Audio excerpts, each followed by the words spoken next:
Good evening, everyone, and welcome to the 8th episode of Confessions of a Mad Redneck. And this is a special episode. It's dedicated to someone who I didn't know well, but I wish I had known better.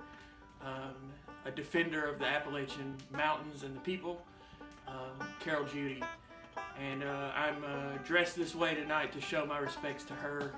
But I'm not going to make a huge deal out of it because I know she wouldn't want me to. I'm just going to continue to do the work.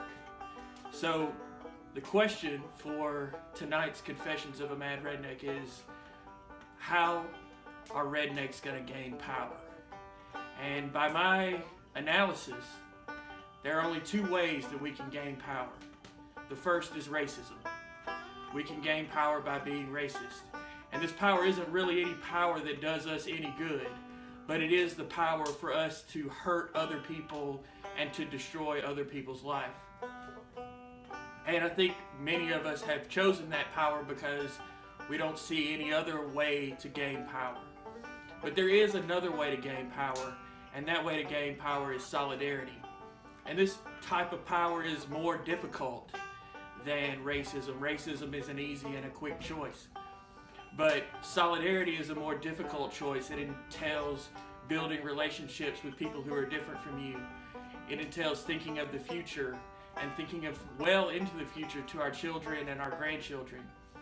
And it entails working across many types of difference and learning to understand different types of people and different types of environments that people live in, and learning how to work together for our own collective good.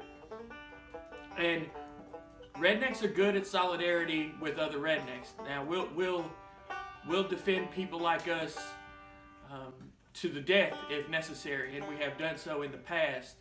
And in our history, we have a history of solidarity. Unions were once a major part of mining communities in Appalachia and throughout other places in the South. And that's one kind of solidarity, but that's kind of solidarity with people that are like us. We have to develop solidarity with people who are different than us.